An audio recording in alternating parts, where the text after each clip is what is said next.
dengan perisai iman, bersaksi untuk nama Tuhan, bersaksi untuk nama Tuhan.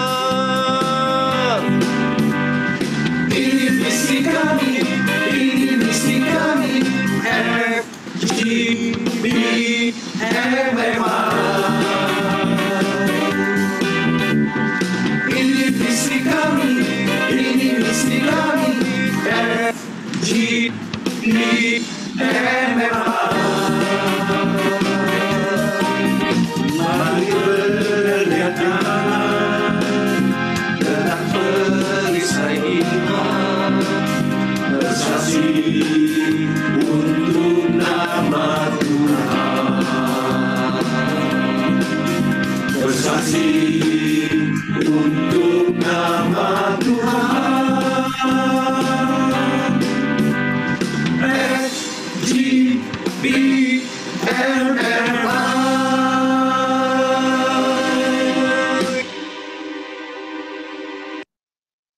Oke, FGB men.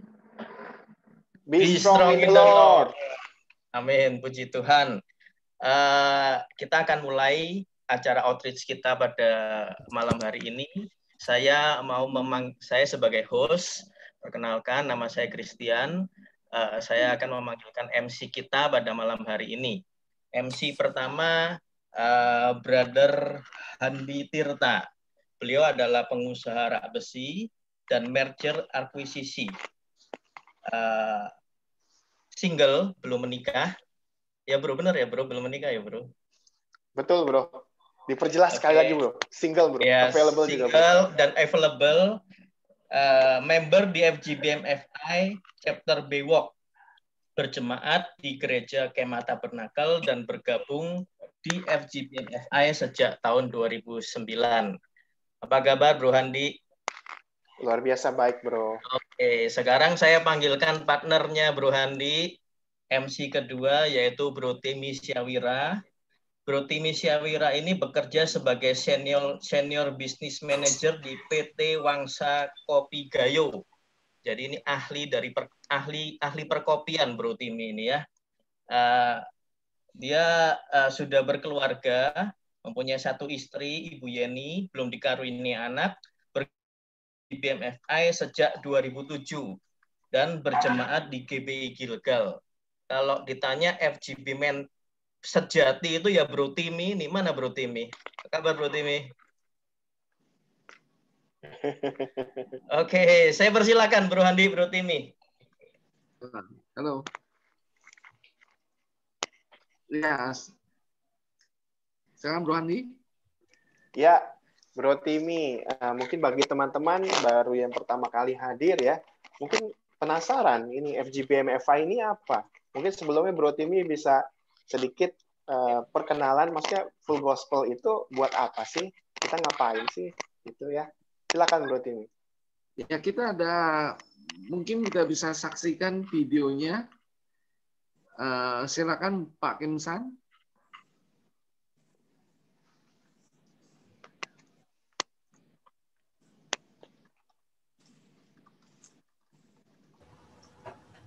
Jadi video visi misi nih. Ya. Wait. Bro Chris ya? Ya, Bro Chris.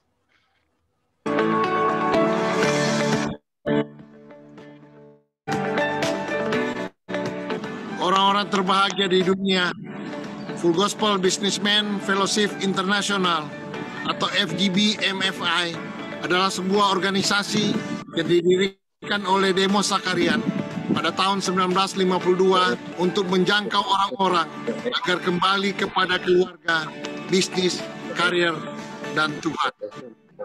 Ladies and gentlemen, nothing could give me greater pleasure than to be able to pay tribute to you, the members of Full Gospel Businessmen's Fellowship. You have become the largest layman's organization in the world. I want you to know how much we really appreciate you. You're very special because the work that you're doing in the chapter, the testimonies you're giving. I'm Mario Garcia Olvera. I'm the international president of the Full Gospel Businessmen Fellowship International.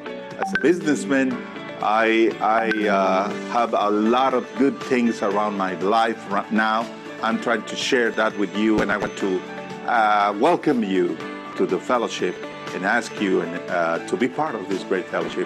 FGB MFI Indonesia dimulai tahun 1976 dan berkembang hingga berbagai kota di Indonesia dan telah banyak memberkati keluarga. Setiap harinya ada ratusan chapter, bahkan ribuan member kami yang berdiri bersaksi tentang apa yang telah Tuhan lakukan di dalam kehidupan mereka. Ladies Fellowship adalah wadah kaum wanita di bawah naungan FGB MFI.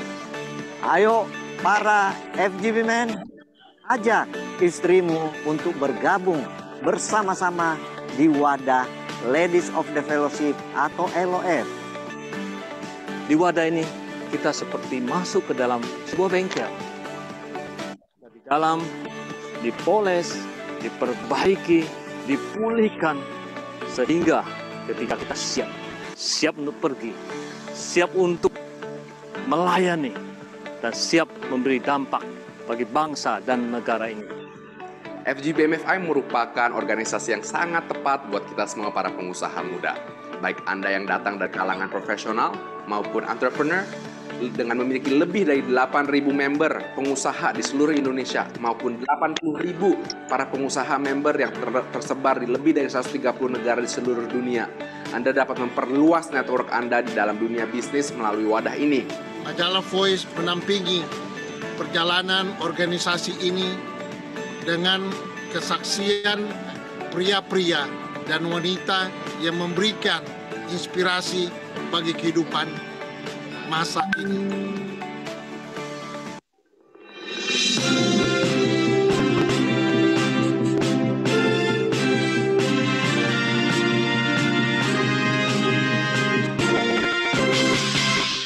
Pengusaha Kristen yang tergabung dalam Full Gospel Ministry Regional Papua salurkan 133 paket sembako yang diperuntukkan kepada janda, duda, dan masyarakat kurang mampu di 5 titik di kota Jayapura.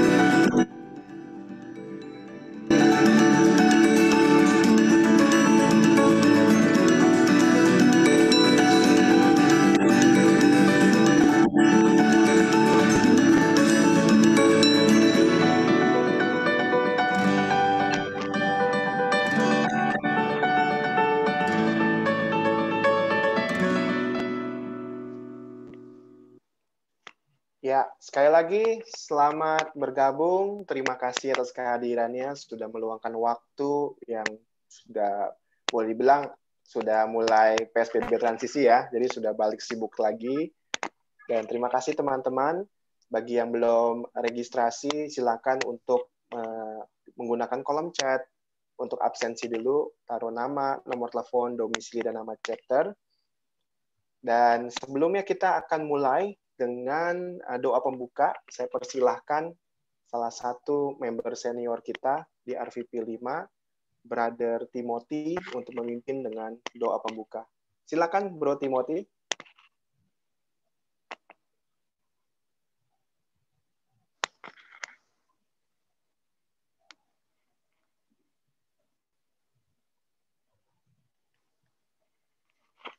Ya, lagi connecting audionya ya, tunggu sebentar.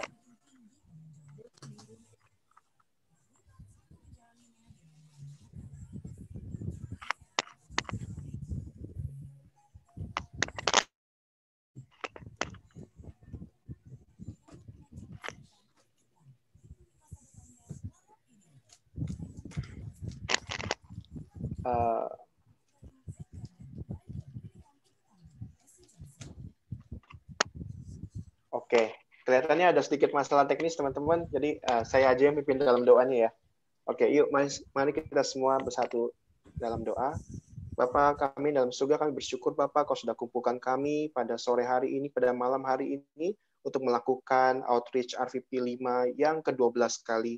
Kami memohon hadirat daripada arah Roh Kudus untuk di tengah-tengah kami, agar kami semua boleh memuliakan nama-Mu saja, dan setiap jiwa-jiwa yang hadir di dalam acara outreach ini boleh mendapatkan suatu perubahan dalam hidup mereka.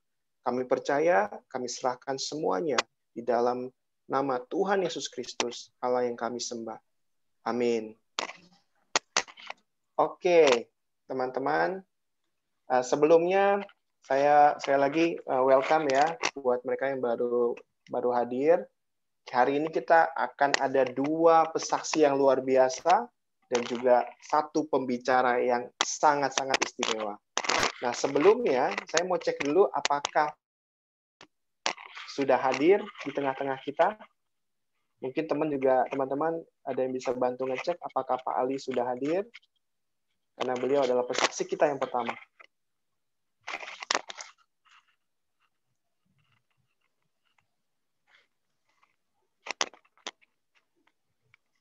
Sudah hadir?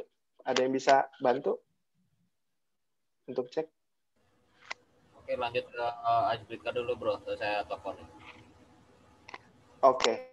Kalau gitu, Bro Timi mungkin bisa perkenalan ke pesaksi kedua kita dulu. Silakan, Bro Timi.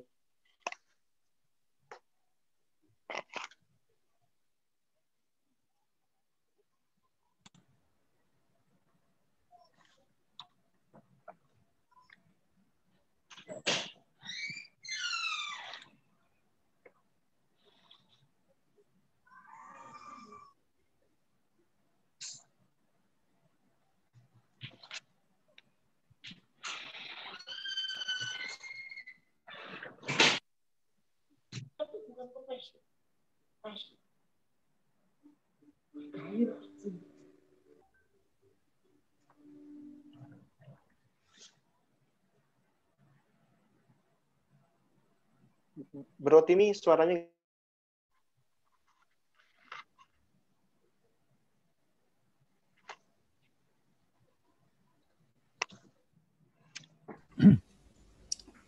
Masuk suaranya? Oke, sorry. Ya. Mohon maaf tadi ada kesalahan teknis. Ya, saya ingin memperkenalkan Pak Hendra Lesmana, sahabat lama saya. Ya, selamat malam Pak Hendra.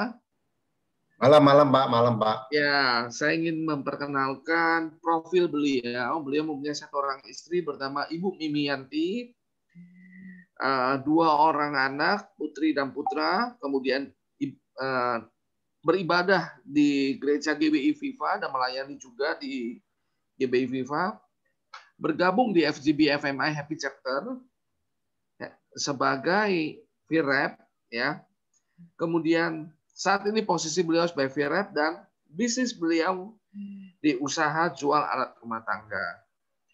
Silakan Pak Hendra, saya sudah pernah dengar kesaksian beliau yang luar biasa. Silakan Pak. Iya. Untuk berbagi kesaksian. Baik teman-teman semuanya, jadi perkenalkan saya Hendra, tadi sudah diperkenalkan oleh Pak Timi, dan memang ada beberapa teman di sini, saya tahu Pak Agus ya, yang mungkin sudah bosan dengar kesaksian saya, tapi saya sendiri nggak pernah bosan. Kenapa? Karena Tuhan yang ajaib, yang hebat, yang bisa membuat saya begini. Dan Pak Timi, boleh saya tambahkan, bukan saya yang hebat Pak Timi, tapi Tuhan Yesus yang hebat yang membuat saya seperti ini. Baik teman-teman, saya mau saksikan kalau bicara kesaksian mengiring Tuhan dan berkat-berkat yang Tuhan dapat, itu di dalam diri saya sungguh takjub ya, aneh-aneh yang sudah Tuhan berikan ya. Kalau mulai singkat dulu ya, yang Tuhan berikan yang amazing. Dari saya bisa punya istri saya bisa hamil, saya dapat anak, itu juga ajaib. Kenapa? Karena indung telur istri saya itu waktu masih gadis itu diangkat 1, indung telur kan usia perempuan 2, ini 1 ya. Kenapa diangkat? Karena kista. Nah, yang satunya lagi itu mampet. Jadi secara teori itu kalau dokter kandungan bilang impossible bisa punya anak ya, tapi ternyata saya punya anak. Nah, itu nanti ceritanya ya. Terus kedua, saya jadi ketua gereja, HUT gereja. Itu banyak diintimidasi saya, katanya saya lah dan makan duit persembahan lah. Padahal itu acara gerejanya tuh di waktu itu di Balai Sidang Senayan. Duitnya lagi kira-kira 20 tahun yang lalu itu 200-an juta. Tapi saya bisa lalui juga ya. Terus saya pernah dirampok, dikelilingin 7 rampok di dalam rumah saya jam 4 pagi. Puji Tuhan masih hidup sampai hari ini. Ya, padahal udah pegang curi, digolok, pistol semuanya. Ternyata Tuhan lindungi saya. Kemudian saya sakit jantung, divonis dokter, ini jantungnya udah bahaya sekali, udah 95%. Saya dioperasi jantung, dipasang ring jantung 1, balonnya 7. Itu juga amazing, benar ya.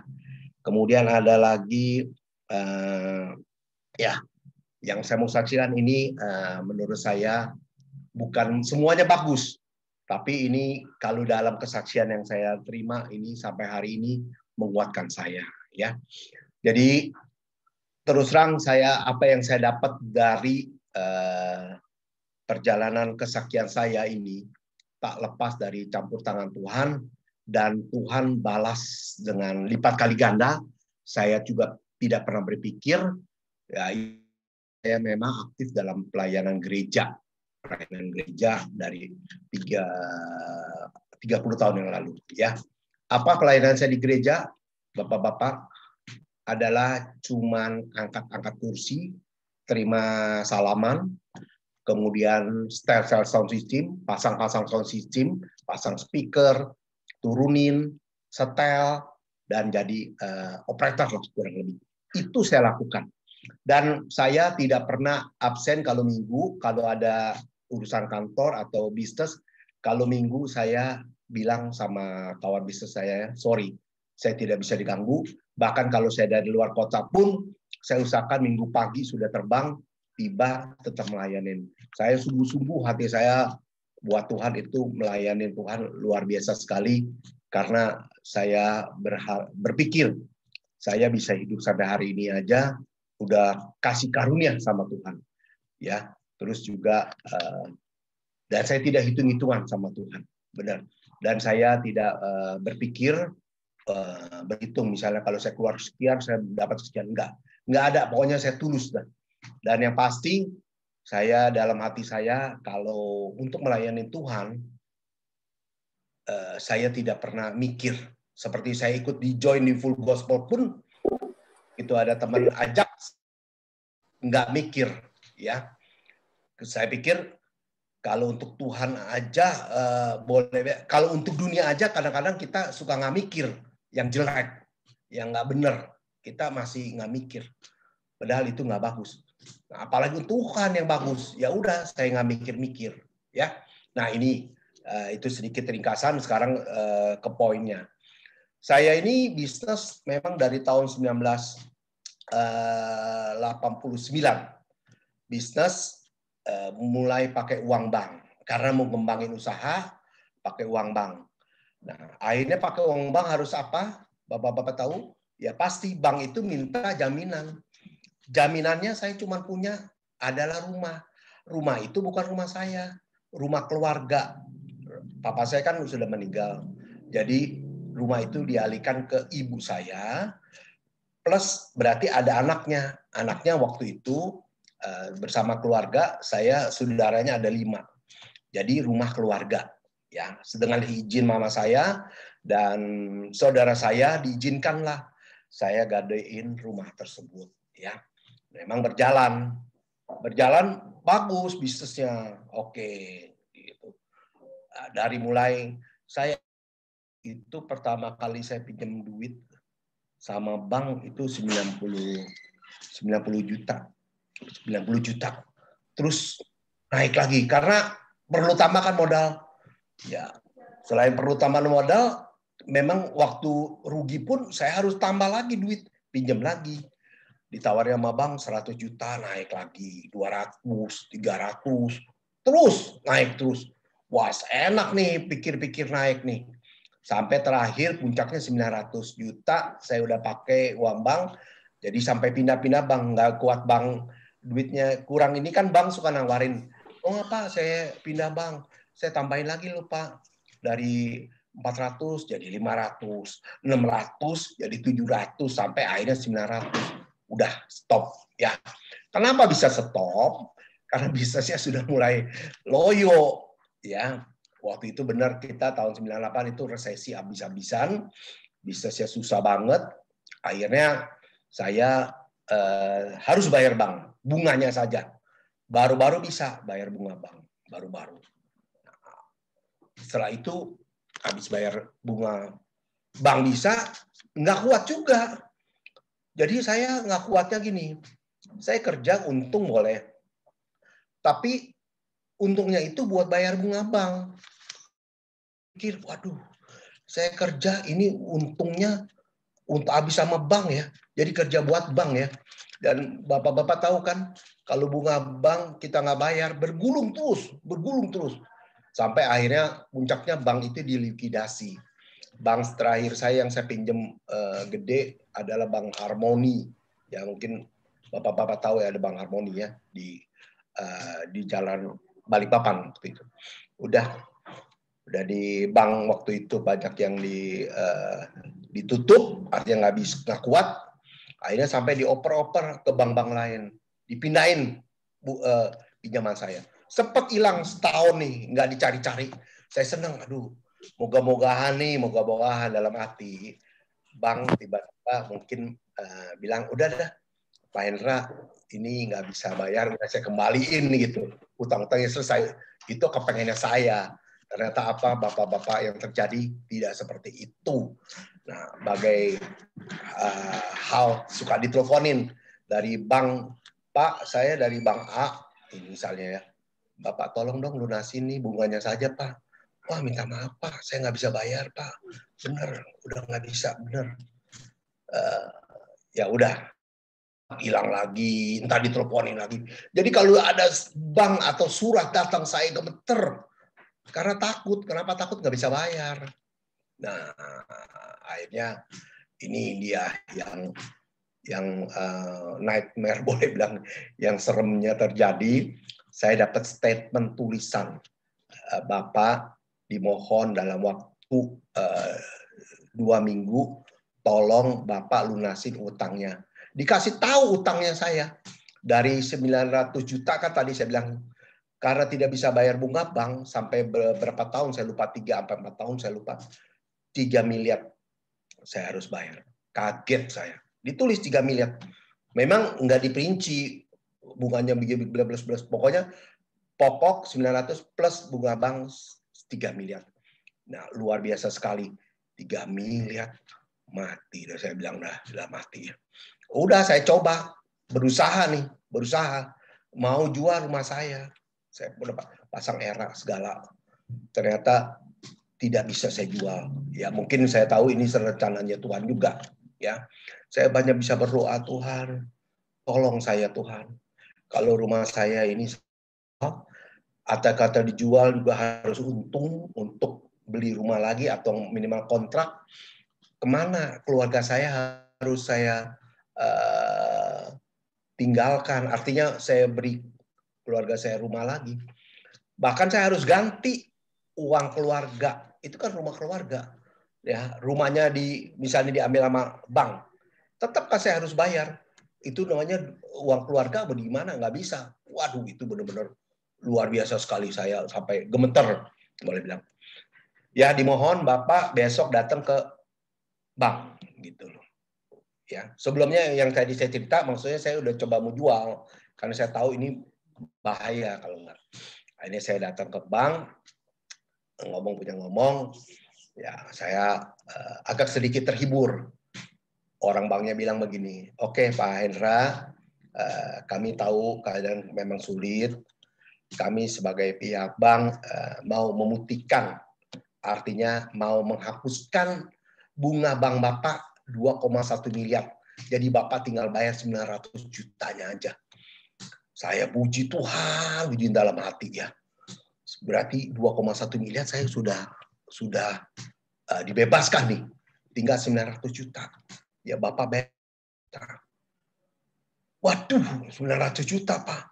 Masih nggak kuat Pak. Nggak bisa Pak. Saya bilang nggak ada. Ya dia bilang Pak Hendra, bagaimana ya, saya udah kasih bijaksana, uang bunga bank Bapak 2,1 miliar saya lunasin. Sekarang 900 juga nggak sanggup. Oke begini katanya, singkat ya, singkat cerita Bapak-Bapak. Saya potong 300 juta lagi, jadi Bapak bayar 600 juta. Saya masih tawar loh. Terus waktu saya tawar, Bapak aja bilang, Pak ini jangan ditawar ya Pak ya.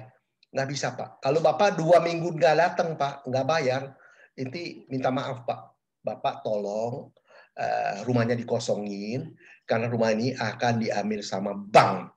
Nah statement itu yang bikin kayak gemeter, takut karena udah nggak main-main ini, ya. Saya masih pikir ini bagus sebenarnya, dari 3 miliar saya bayar cuma 600 juta, berarti 2,4 miliar bebas nih saya nih. Tapi kemana cari 600 juta, nggak ada. Saya coba pinjem sama bos saya, kan saya masih bisnis. Pak, saya mau pinjam uang. Saya ceritain untuk begini. Lalu jawaban bos saya cukup bijaksana juga dan membuat saya senang juga karena Pak Hendra kalau bisnis lebih baik ya. Jangan pinjam-pinjaman Pak. Kalau Bapak beli barang sama saya kasih kredit boleh. Tapi kalau pinjam tunai lebih baik jangan Pak. Waduh. Oke dah Pak, nggak apa-apa kalau gitu Pak. Oke, saya maklum, nggak apa-apa, terima kasih bos. Saya pinjam sama teman baik saya nih. Jawabannya sama, teman-teman, bisnis, tapi pinjam uang jangan. Ntar kita ribut gara-gara uang nggak enak katanya. Oke. Nah, ada satu lagi nih, saudara saya itu lebih saya rada kesel, kecewa. Saya pikir kenapa? Dia ngomong, dia bilang gini.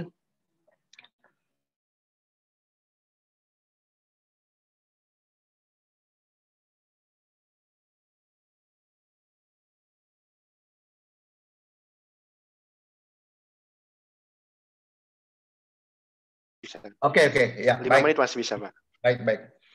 Baik. Jadi saya minta sama saudara saya bilang, kenapa kamu dagang? Kok bisa rugi? Kamu ini kali pakainya luar biasa, banyaknya. Wah, macam-macam deh dikuliahin. Dalam hati saya kan mau minjem duit, bukan mau dikuliahin. Saya udah tahu saya salah bisnis ya. Emang makanya rugi, makanya mau pinjam duit. Tapi bukan dibilang iya apa enggak, dijawab begitu. Oke dah, saya bilang, saya putusin enggak ada, thank you. Udah saya hopeless, saya berserah sepenuhnya, saya nggak tahu Tuhan, caranya apa. Saya cuma berdoa sama istri, ya. Waktu itu anak saya masih kecil. Nah akhirnya, ini dia. Ternyata Tuhan kirim satu orang yang luar biasa, yang sampai saat ini saya tidak pernah melupakan. Kenapa? Karena orang ini saya kenal cuma sebatas kenal karena dia teman baik, kakak saya teman gereja.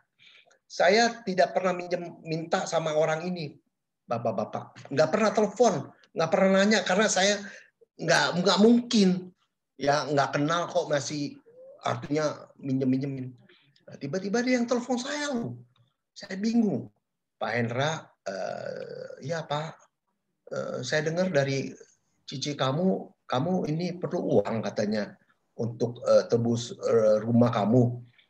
Iya Pak. Berapa? 600 Pak. Wah kalau 600 kayaknya nggak bisa ya Pak Hendra ya. Sebab rumah saya ini juga mungkin kalau saya borohin, saya jaminin ke dia mau minjem duit, bantuin minjem duit ke temannya dia, ya. Tapi dengan cara gadein rumahnya. Dia bilang rumah saya cuma 400 juta Pak Hendra lakunya, bisa dipinjemin. Oke Pak, nggak apa-apa dah, 400 juta. Oke, Pak Indra ya, saya pergi ya. Orangnya orang Jakarta. Tidak, saya telepon, dia telepon saya. Kemudian kedua, dia pergi ke Bandung, bawain sertifikat rumahnya sendiri untuk ambil duit. Jadi ini yang saya bilang, amazing benar-benar kok bisa begitu. Saudara saya aja nggak pernah seperti ini. Tapi dia saya nggak bisa lupa. Saya percaya itu Tuhan yang gerakan, bukan siapa-siapa. Percaya 1000%. Ya, dia pergi pagi-pagi, dia lapor, Pak Hendra, saya berangkat ya. Sampai di Bandung, dia tiba, dia telepon, Pak, ini saya sudah di Bandung, saya ke rumah orangnya ya. Begitu dapat duitnya, dia telepon lagi, Pak Hendra, ini udah dapat nih duitnya, 400 juta nih. Saya transfer ya, waktu itu Pak kan RTGS, yang dalam waktu hitungan menit sampai. Iya Pak, terima kasih Pak. Dia kasih tahu saya nomor rekening dia minta, saya terima, luar biasa sekali. Benar-benar ajaib menurut saya, itu 400 juta saya dapat. Ya, jadi tinggal 200 jutanya lagi, yaitu terus terang masih saya bisa minjem. Bukan minjem, saya jual barang, saya minta cash, dapat ya. Jadi apa yang saya mau berikan kesaksian yang saya boleh sampaikan, ini sampai saat ini pun saya masih juga merasakan Tuhan begitu baik. Dan saya pikir saya bisnis juga nggak bagus-bagus amat, cara bisnis saya biasa.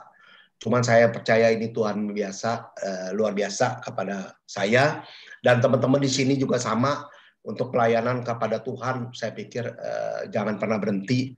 Apapun teman-teman bisnisnya lagi kurang, mungkin lagi ada kecewa sama siapapun ya, jangan pernah tinggalkan Tuhan. Saya sudah akuin dan saya benar lakukan, saya cuma bisa melayani Tuhan aja udah. Tapi tidak hitung-hitungan dan tidak mikir-mikir kalau buat Tuhan. Saya layani terus, kerjakan doa. Itu saja saya kira kesaksian yang saya terima. Terima kasih, Tuhan Yesus berkati. Amin. Silakan, Terima Pak kasih Timi. Pak Hendra. Terima kasih Pak Hendra atas kesaksian yang begitu menguatkan ya, terutama buat kita yang di era pandemi ini yang mungkin secara ekonomi juga terpengaruh sekali sisinya, dan juga mungkin di antara kita juga yang terjebak dalam hutang dengan pihak bank. Terima kasih Pak Hendra. Poin pentingnya adalah Pak Hendra terus serius melayani Tuhan dengan tulus sehingga Tuhan memberikan jalan keluar juga, berikan break. Saya ucapkan juga terus maju Pak Hendra, selalu semangat melayani Tuhan di Full Gospel maupun di luar Full Gospel. Terima kasih Pak Hendra. Nah, berikutnya teman-teman, kita juga ada pesaksi kita yang kedua, sudah hadir di tengah kita. Saya langsung aja, saya sangat respect dengan beliau, udah kenal cukup lama, karena beliau sempat hadir di chapter saya waktu itu di Singapura. Jadi saya bacakan profilnya beliau. Beliau berdomisili di Semarang, dikaruniai dengan 2 anak dan 1 orang istri, bergerak di bidang usaha restoran, pusat oleh-oleh, toko mainan, dan juga properti. Beliau ini salah satu senior di Full Gospel Businessman Fellowship International, telah bergabung bersama kita, dan sudah memberkati begitu banyak orang sejak tahun 2001. Jabatan terakhir beliau adalah Regional Jateng 1. Saya persilahkan kepada Bapak Ali Sukaraharja untuk membagikan kesaksiannya kepada kita pada malam hari ini. Silakan Pak Ali untuk membagikan kesaksian.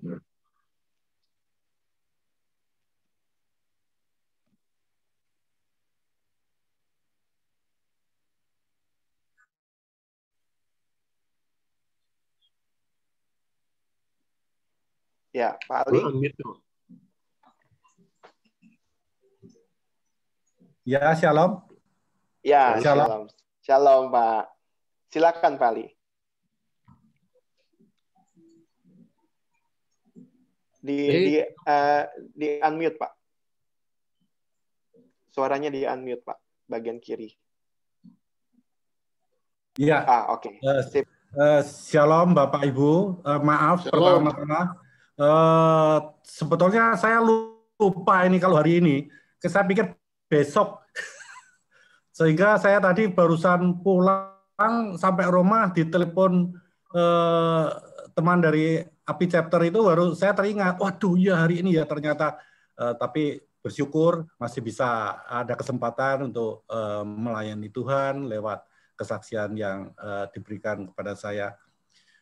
Malam hari ini kembali saya akan bersaksi bahwa memang di dalam masa-masa sulit ini kita tetap harus mengandalkan Tuhan, jangan mengandalkan manusia. Kalau tadi yang pertama sudah, mungkin saya juga akan sambung dengan masalah utang juga. Masalah utang ini rupanya memang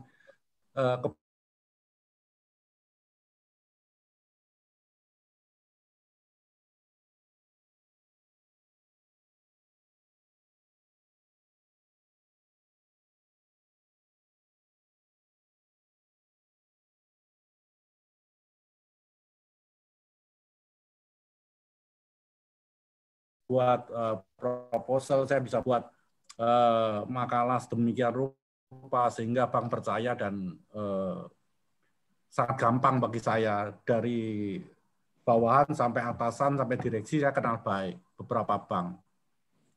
Zaman dulu itu kalau overdraft juga gampang. Jadi saya mengandalkannya bank, tidak mengandalkan Tuhan. Saya pikir saya bekerja dengan keras, tidak main perempuan, tidak berjudi, saya cari, saya ingin kaya, saya bisa membuat keluarga senang, itu sudah cukup baik. Ternyata semuanya adalah salah, saudara. Jadi hidup tidak cuma baik dan benar, tapi harus berkenan di hadapan Tuhan. Nah itu yang pertama. Saya dulu nggak pernah baca Alkitab, tapi sekarang saya setiap malam pasti saya baca, setiap pagi saya baca, ada kesempatan saya baca. Satu hari, kalau pandemi gini ya mungkin bisa sampai 30 pasal saya baca. Nah, yang ingin saya saksikan adalah, kalau dulu saya mengandalkan bank, tapi sekarang setelah saya ngerti bahwa kita ini harus mengandalkan Tuhan. Kita punya Tuhan yang sungguh luar biasa. Kalau dulu zamannya itu tahun 2001 itu pas masa-masa sulit ya, masa-masa BPPN itu ya. Usaha saya tidak ada satupun yang tidak masuk ke BPPN, semua masuk ke BPPN. Sehingga cukup berat bagi saya sebetulnya, tapi bersyukur Tuhan itu baik, saya tidak pernah ganti telepon, saya tidak pernah menghindar, saya tidak pernah sakit. Tuhan sertai. Setiap kali saya keluar dari pabrik, saya cuman ngomong, pagi-pagi saya bangun, saya kelilingi pabrik, saya ngomong, Tuhan, kalau ini Tuhan yang memberi, Tuhan yang mengambil, ya terpujilah nama Tuhan. Saya cuman itu aja yang saya katakan. Nah, benar, saudara. Pada waktu itu mulai tahun 98 kalau nggak salah ya, itu masalah ekonomi itu ya demikian besar sehingga semua aset saya itu masuk BPPN. Tidak ada satupun yang tidak masuk BPPN, termasuk rumah saya, saudara. Tidak ada satupun yang masih tinggal di rumah, saudara. Karena dulu waktu itu kan pikirnya sertifikat itu disekolahkan biar pintar, saudara. Nah, ternyata tidak pintar tapi malah goblok semua, saudara ya. Utangnya tambah banyak, saya nggak perlu sebutin, tapi cuman bayarnya bunga setiap bulan saya harus bayar bunga itu 1 CRV saya harus bayar itu. Sekitar 300-400 juta saya harus bayar itu. Untuk bunganya saja, saudara. Tapi bersyukur saya tidak pernah sakit dan saya masih bisa tidur nyenyak, saya masih nggak ada rasa ketakutan sedikit pun. Setelah saya baca firman, saya tiap malam saya bangun, saya baca firman, saya sembahyang, dulu saya nggak pernah sembahyang, saya nggak pernah. Tapi setelah saya mengalami masalah itu, saya setiap malam saya cari Tuhan. Kalau siang saya nggak berani, karena nanti dulu masih ada mama saya bisa tahu, keluarga saya bisa, istri saya bisa tahu, ya tentunya istri tahu, cuman tidak tahu kalau saya itu bebannya sampai segitu berat. Mungkin mereka akan syok juga gitu loh. Jadi saya berusaha kalau siang saya tetap tegar, tapi kalau malam saya datang ke Tuhan saya nangis. Tuhan, ini apa yang harus aku lakukan, Tuhan? ampuni aku Tuhan. Kalau aku salah, ampuni aku. Aku mau Tuhan, aku mau. Memang tahun 90 waktu itu Tuhan sudah bicara dengan saya. Waktu saya tidur, saya dapat mimpi. Tuhan bilang, Pak, kamu mau, aku tidak butuh duitmu. Aku mau hatimu. Kamu mau nggak melayani? Aku bilang, enggak Tuhan. Aku ingin kaya. Aku ingin kaya. Jadi pelayan Tuhanku nggak bisa kaya, saya bilang. Saya ingin kaya. Saya ingin jadi bisnismen yang kaya. Makanya terakhir saya mau buka perusahaan di Congkwa, saudara, di RRT. Pas saya jemput anak saya yang kecil, waktu itu anak saya bilang, Papa ini enggak seperti papa teman-temannya Anne. Anak saya yang kecil namanya Anne. Kenapa saya bilang gitu? Kenapa saya bilang? Kalau Anne yang jemput papanya, tapi kalau Anne yang jemput temannya Anne yang jemput papanya, tapi kalau Anne yang jemput sopir. Waduh, saya kaget waktu itu, saudara. Wah, anak ini bahaya, bisa kurang kasih. Saya bilang sama dia, jangan kamu takut, nanti papa yang jemput. Sejak itu rupanya Tuhan dengar saya, saudara. Tidak ada satupun bisnis saya yang profitable. Semuanya loss semua. Dari BPR loss, 2 BPR loss, tidak ada satupun yang untung, saudara. Kemudian perusahaan kayu 2, saudara, tidak ada satupun yang profitable. Kemudian saya lagi bangun hotel saat itu macet total, saudara. Hutang saya udah di atas 100, saudara. Waduh, saya pikir inilah saatnya, saudara. Mungkin saya harus benar-benar cari apa yang Tuhan mau. Ternyata di dalam firman Tuhan itu luar biasa, saudara. Saya dapatkan beberapa ayat yang sungguh luar biasa. Sia-sialah kamu ingin menjadi kaya. Tuhan katakan sia-sialah ingin menjadi kaya. Karena Tuhanlah yang memberikan kita itu, sebenarnya kekayaan itu Tuhan, saudara. Sia-sialah kamu bangun pagi-pagi, tidur sampai jauh larut malam, dari Mazmur 127 itu, karena Tuhan memberkati pada saat anaknya yang dikasihnya itu sedang tidur, saudara. Pada saat tidur pun Tuhan bisa mengirim berkat kepada kita, saudara. Nah itulah, dari situ saya mulai belajar. Wah, ternyata firman Tuhan ini hebat, saya pikir hebat. Setiap kali saya berdoa, saya nangis, Tuhan, gimana ini? Tuhan bicara dengan saya, kamu nggak usah takut, kamu nggak usah takut. Saya teringat dengan kasusnya si Ayub, saudara. Pada saat dia habisin semua, sampai anak-anaknya dihabisin semua, ternyata Tuhan punya rencana di dalam kehidupan Ayub. Tuhan pulihkan, bahkan anaknya pun tidak ada yang secantik anaknya Ayub zamannya itu. Tuhan pulihkan harta bendanya, pulihkan semuanya, saudara.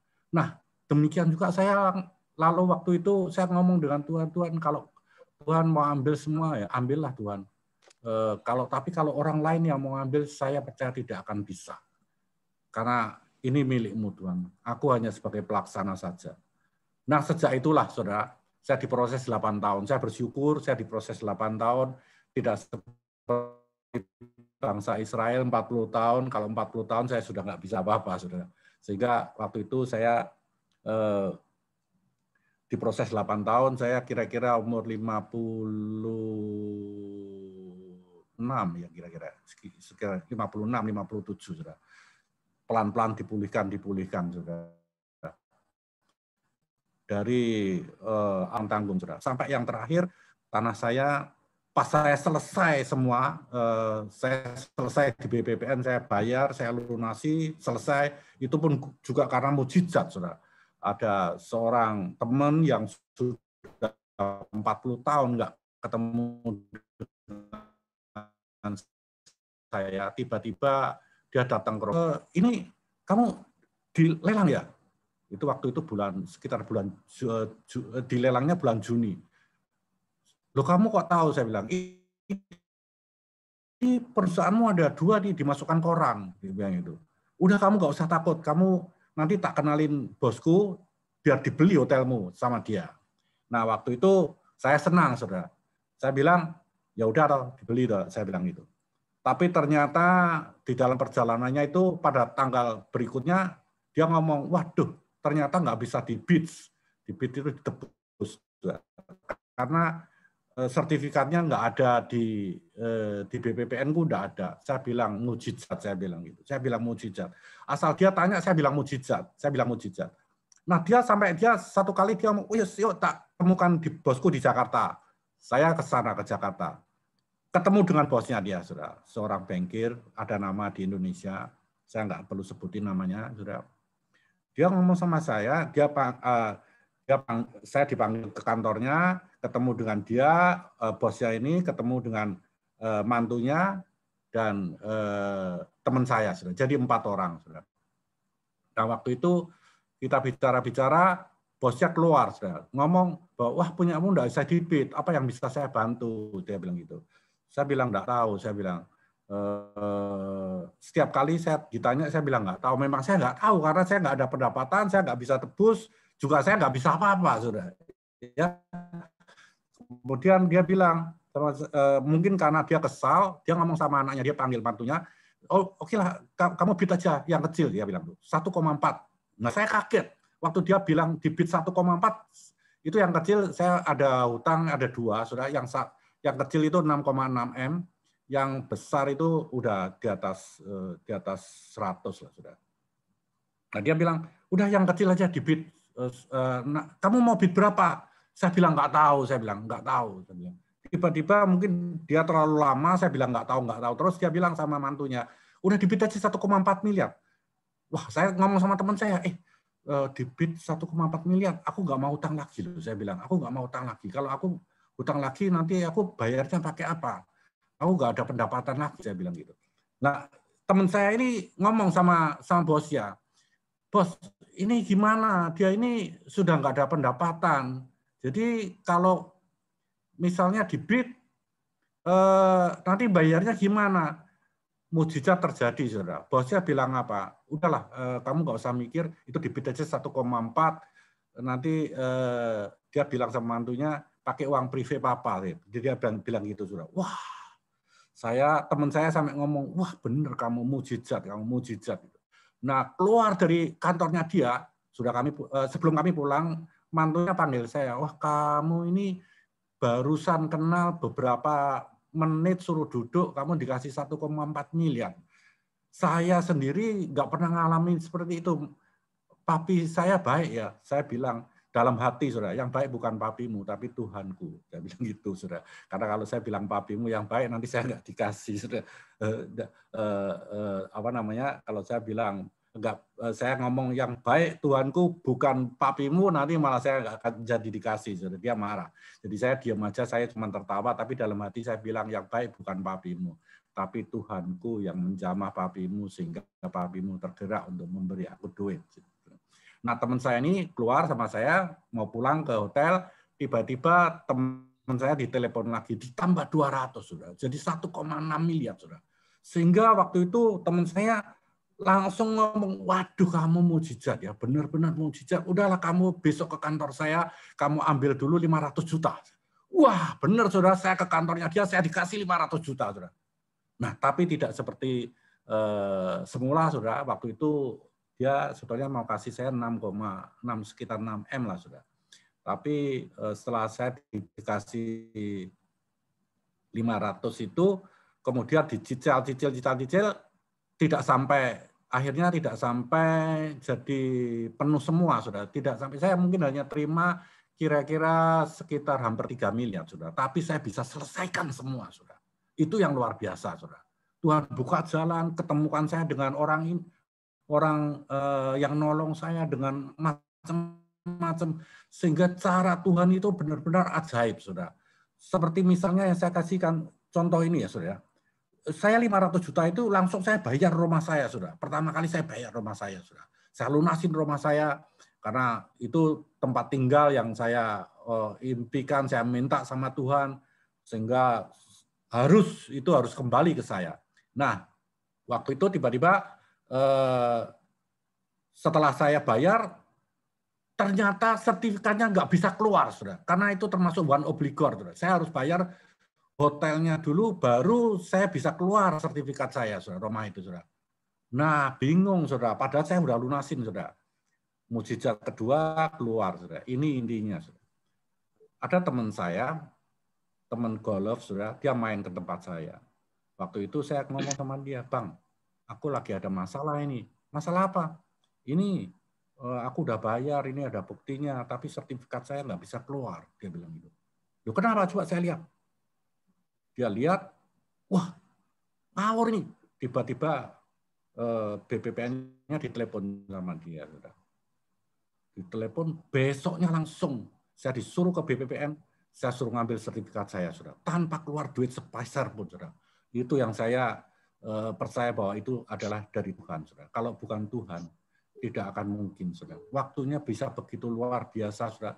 Dia temukan saya di Roma, saudara, dan saya diajak sama dia, udahlah, kamu gak usah takut, dia urusin semua. Ternyata dia di salah satu pejabat yang cukup tinggi, saudara, di salah satu instansi, saudara, dan ini ternyata masih di bawahnya dia, saudara, sehingga ketua BPPN masih di bawahnya. Semua pada ketakutan, saudara. Saya dikembalikan, saudara. Nah, itu yang pertama, saudara. Yang kedua, saya punya tanah ini di Ungaran, saudara. Tanah itu rumah saya itu bentuknya adalah tusuk sate, saudara. Sehingga kalau dijual nggak akan laku. Saya punya 2 hektar, saudara, di situ. Kalau dijual nggak akan laku, saudara. Itu kalau orang-orang bilang Hong Sui-nya jelek karena tusuk sate, saudara. Nah, Tuhan itu tahu kalau tusuk sate itu nggak laku dijual, saudara. Makanya tusuknya diambil jadi tinggal satenya, saudara. Nah, pada saat pemerintah itu mau ngadain jalan tol, saudara, tanah saya itu kena jalan tol, saudara. Wah, luar biasa sekali, saudara. Saya diganti, wah, jauh di atas harga. Udah, ganti untung bener itu, saudara. Dan tanah saya kena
aku buat trap gitu. Nah, ternyata, saudara, bosnya yang punya proyek ini kemudian kepingin ketemu dengan saya. Besoknya dia ketemu dengan saya, dia ngomong dengan saya, Pak Ali, ya, saya bisa minta tolong, dia bilang. Oh, tolong apa? Gimana? Kalau saya bisa, saya pasti akan tolong. Enggak, Bapak kan tanahnya butuh diuruk. Saya akan buang, kalau Bapak boleh, saya akan buang tanah-tanah gunung ini ke tempat Bapak, nanti saya akan padatkan dan Bapak nggak usah bayar, gitu. Wah, puji Tuhan, saya bilang, benar ini, benar. Saya disuruh buat perjanjian, saya bilang, nggak usah lah, kamu buang aja mau kamu buang aja ke sana. Benar, saudara. Besoknya dump truck itu dikeluarin sama dia berapa ratus unit, kemudian alat berat itu berapa ratus unit, dipotong semua, saudara, dimasukkan ke tanah saya semua. Dalam waktu beberapa, nggak lama, saudara, tanah saya menjadi rata, saudara. Dan harganya sekarang, saudara, ngeri, saudara. Per meternya sudah 75.000, saudara. 7,5 juta maksudnya. 70 luar biasa. 7,5 juta, saudara. Nah, inilah, saudara, ini yang Tuhan ingin nyatakan kepada setiap anak-anaknya, saudara, bahwa dengan Tuhan kita nggak usah ragu-ragu. Tuhan ikut bekerja di dalam segala perkara untuk mendatangkan kebaikan bagi kita. Kalau kita takut, kita khawatir, berarti kita nggak percaya bahwa Tuhan itu ada, Tuhan itu hidup, saudara. Amin. Itu yang kira-kira bisa saya bagikan malam hari ini. Terima kasih, Tuhan memberkati. Luar biasa. Terima kasih Pak Ali atas kesaksian yang luar biasa mengajarkan kita untuk tetap mengandalkan Tuhan di dalam situasi apapun. Selanjutnya saya persilakan Bro Christian. Kita mau foto-foto dulu ya sebelum masuk ke pembicara. Silakan Bro Christian. Ya, teman-teman semua mohon screen-nya dinyalain semua supaya kita bisa foto bersama, tampilin muka-muka yang paling ganteng, paling cantik. Oke, karena ini ada 54 peserta, jadi ada 3 screen.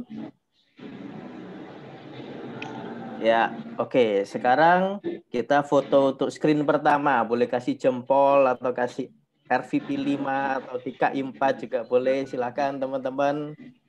1, 2, 3. Screen pertama. Ya, sekarang screen kedua. Nyalain kameranya semua. Gayanya, saudara-saudara. 1, 2, 3. Oke, kita ke screen yang terakhir. Kameranya dinyalain semua. Thank you. 1, 2, 3. Yes, selesai. Balik lagi ke Bro Handi. Ya, terima kasih Bro Christian. Ya, teman-teman, kita akan masuk ke acara utama kita, yakni sharing malam hari ini dari Pak Dali Sutanto. Sebelumnya, izinkan saya membacakan profil beliau. Beliau lahir di Palu tahun 1960 dari keluarga yang sederhana. Oleh kasih anugerah Tuhan, sekarang beliau dipercayakan untuk menjadi chairman dari PT Prisma Pharma Internusa, sebuah grup perusahaan yang bergerak di bidang distribusi dan industri farmasi. Saat ini beliau masih melayani sebagai National General Treasurer dan juga sebagai International Director di Full Gospel Businessman Fellowship International. Beliau menikah dengan seorang istri bernama Megawati Halim dan dikaruniai dengan 2 orang putra, 2 orang menantu, dan 3 orang cucu. Saat ini beliau berjemaat di Gereja GBI Mawar Sharon, Jakarta. Dengan hormat, saya persilakan kepada Bapak Dali Sutanto untuk membagikan kesaksian dan sharingnya pada malam hari ini. Silakan, Pak Dali. Baik, terima kasih. Sebelum saya mau sharing, mari kita satu dalam doa. Bapak, terima kasih Engkau sudah kumpulkan kami. Walau kami berkumpul lewat Zoom, kami percaya hadirat-Mu ada di tengah-tengah kami. Dan baik hamba-Mu maupun yang teman-teman yang mendengarkan lewat Zoom, Engkau berikan hikmat dan Engkau jamah setiap hati pikiran kami, sehingga baik hamba-Mu maupun yang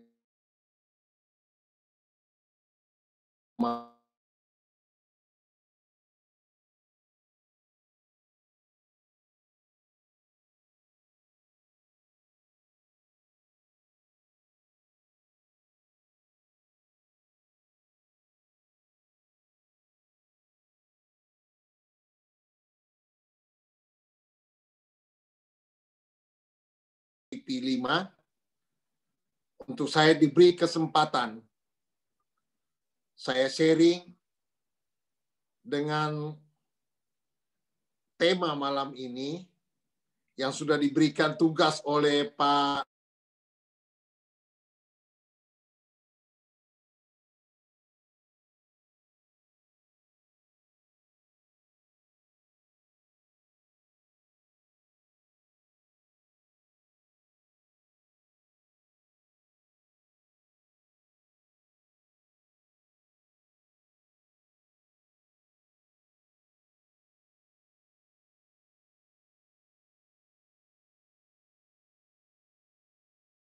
Practical Strategy in Business Community, atau strategi praktis dalam komunitas bisnis. Next. Tentu seperti yang dikatakan Pak Ali dan Pak Hendra, kita ini semua anak-anak Tuhan pasti percaya firman Tuhan. Pegangan kita adalah firman Tuhan. Jadi buat kita firman Tuhan itu adalah segala-galanya, tidak boleh ditawar-tawar. Makanya panduannya kita adalah firman Tuhan. Kita bisa baca mengenai berkaitan dengan strategi.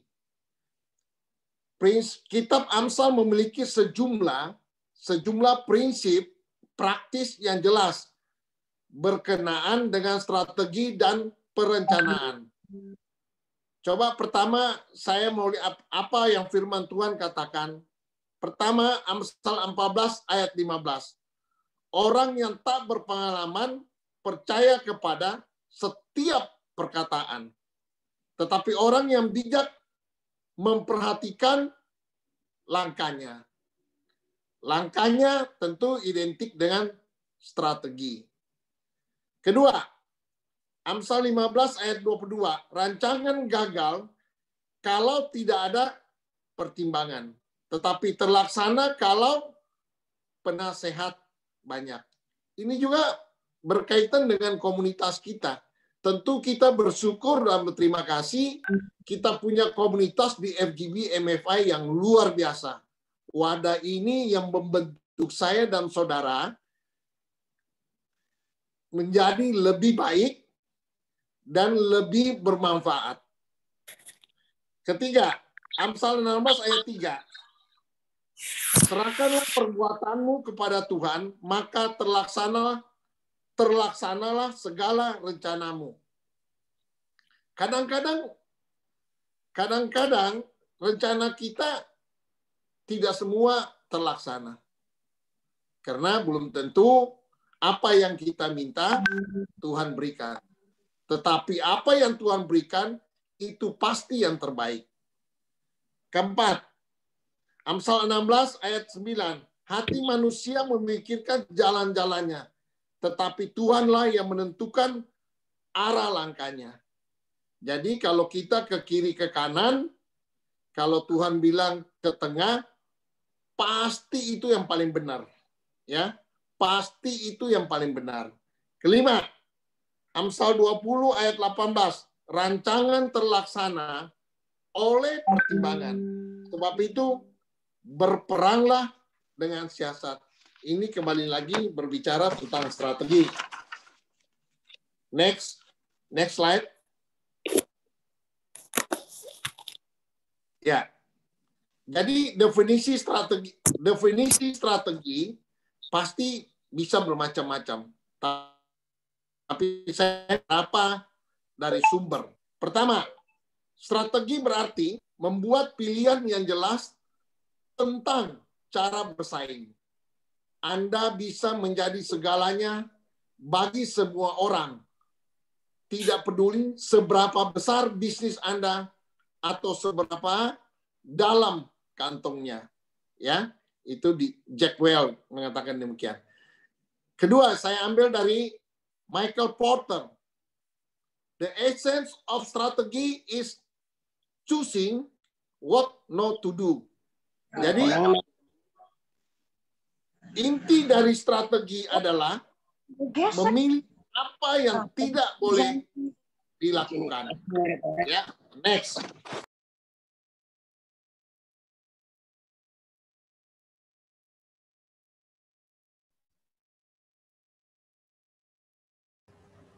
Pak Dali kena mute, Pak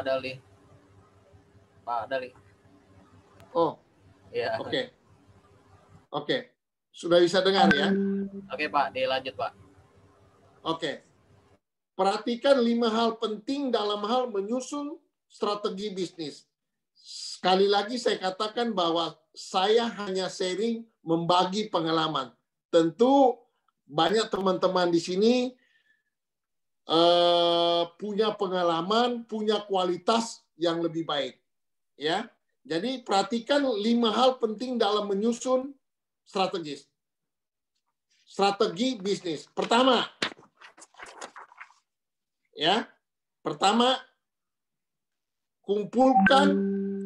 kumpulkan dan analisa fakta. Untuk mengetahui kemana tujuan Anda harus tahu di mana Anda saat ini. Ya. Jadi sebelum Anda mulai melihat ke depan, Anda harus meninjau kinerja masa lalu atau situasi saat ini. Lihatlah setiap area bisnis dan tentukan apa yang berhasil, apa yang lebih baik, dan peluang apa yang terbentang di depan. Ya. Ada banyak alat dan teknik yang tersedia untuk membantu proses ini yang seperti di atas itu ya. Seperti analisis SWOT, yaitu strength, weakness, opportunity, dan threat. Kekuatan, kelemahan, peluang, dan ancaman. Anda harus melihat secara internal kekuatan dan kelemahan Anda. Dan untuk peluang dan ancaman Anda harus melihat sektor eksternal. Bagian terpenting dari proses ini adalah melibatkan orang yang tepat untuk memastikan Anda mengumpulkan informasi yang relevan. Kita bisa baca di Nehemia 2 ayat 15. Next, Pak. Tapi intinya kisah Nehemia berdoa, mengumpulkan fakta-fakta, dan menganalisa sebelum membangun tembok Yerusalem. Ya, jadi kisah Nehemia, dia berdoa, mengumpulkan fakta-fakta, dan menganalisa sebelum membangun tembok Yerusalem. Ini berkaitan dengan kumpulkan dan analisa fakta. Kedua, ya, tetapkan visi bisnis Anda. Ya, jadi visi itu biasanya secara simpel adalah mimpi untuk mencapai sesuatu. Yang pasti, visi itu kalau baik, pasti memuliakan Tuhan, menyenangkan Tuhan. Dan juga visi itu kalau baik, pasti memberkati sesama. Nah, pernyataan ini harus menjelaskan arah bisnis kita di masa depan dan tujuannya dalam jangka pendek hingga panjang. Ini tentang mendeskripsikan tujuan dan nilai organisasi. Para pakar bisnis telah lama berdebat panjang lebar tentang apa yang didahulukan, apakah visi atau pernyataan misi. Tapi dalam prakteknya, Anda bisa mengembangkan keduanya pada saat bersamaan. Nah, firman Tuhan katakan juga tentang visi apa? Di Amsal 29 ayat 18. Bila tidak ada wahyu, menjadi liarlah rakyat. Berbahagialah orang yang berpegang pada hukum. Ya. Jadi kita visi penting juga. Nah, ketiga adalah apa? Next slide. Ya, ketiga, tetapkan target, tujuan, dan cara mencapainya. Ya. Atau ini sering bilang misi kan. Yang terpenting tujuan Anda harus smart. Bukan berarti pintar atau cerdas, tapi specific, measurable, achievable, realistic, and time related. Ya. Jadi ingat ini. Jadi ada apa? Terukur, dapat dicapai, realistis, waktu terkait. Ya. Yang lainnya ada apa?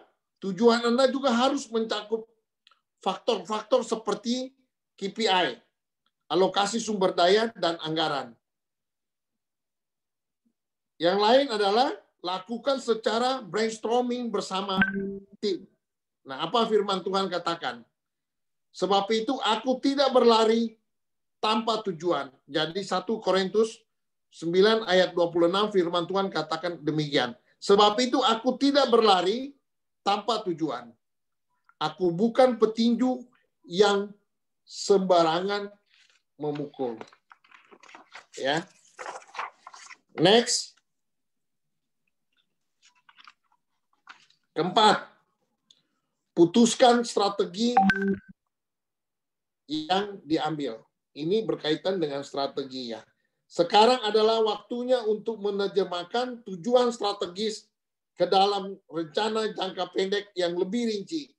Rencana ini akan berisi tindakan untuk departemen dan fungsi di organisasi bisnis Anda. Bermacam-macam lah ini. Setelah berdoa, membuat rencana strategi harus dilakukan. Ya. Jadi ini seperti misi gitu loh. Ya. Rancangan, coba apa yang Amsal katakan di dalam 20 ayat 18, rancangan terlaksana oleh pertimbangan, sebab itu berperanglah dengan siasat. Ya. Terus apalagi firman Tuhan katakan di Yakobus 2 ayat 26, sebab seperti tubuh tanpa roh adalah mati, demikian juga iman tanpa perbuatan adalah mati. Nah, sekarang kalau ini strateginya ini, sekarang kita masuk ke prakteknya nih. Contoh strategi meningkatkan, jadi contoh untuk strategi meningkatkan penjualan dalam bisnis retail. Nah, kalau Pak Ali kan besar-besar nih. Saya kasih contoh yang kecil-kecil aja nih. Ya, pertama, next slide ada? Ada nggak next slide? Ya, oke. Jadi contoh strategi meningkatkan penjualan dalam bisnis retail. Pertama, mengutamakan kualitas barang atau jasa. Ya. Jadi fokus dengan kualitas barang. Yang pertama itu mengutamakan kualitas barang atau jasa. Fokusnya adalah dengan kualitas barang atau jasa yang akan dijual, dengan kualitas barang atau jasa serta pelayanan yang baik dan konsisten. Ya. Pelanggan akan puas dan percaya dengan barang atau jasa yang mereka beli. Kedua, hadir untuk pelanggan. Ya, siap melayani ketika pelanggan membutuhkan bantuan atau penjelasan lebih lanjut mengenai produk Anda. Membangun suasana yang nyaman selama berinteraksi dengan pelanggan. Ya. Jadi strategi yang lain apa? Ketiga, meningkatkan jumlah barang dan jasa yang dibeli. Jadi kita harus menggunakan apa? Adalah menggunakan teknik upselling untuk membuat pelanggan membeli barang atau jasa tambahan di luar apa yang mereka awalnya beli. Ya. Keempat, memberikan promo. Banyak teknik promo yang bisa dilakukan mulai dari beli satu gratis satu, potongan harga, hingga cashback. Namun, pilihlah teknik promo yang cocok untuk barang atau jasa Anda. Ya. Kelima, nah ini kata terakhir nih, senang buat kita semua. Jadi strategi meningkatkan penjualan dalam bisnis retail adalah apa? Memanfaatkan teknologi. Seiring dengan kemajuan teknologi, bisnis retail juga perlu turut memanfaatkan, salah satunya dengan melakukan digital marketing, sosial media, mobile apps, video marketing, dan lain-lain. Tidak hanya itu, memudahkan kelancaran proses bisnis retail Anda, kini Anda dapat memanfaatkan teknologi seperti software akuntansi online seperti Akurat dan lain sebagainya. Nah, saya mau bersaksi sedikit nih. Saya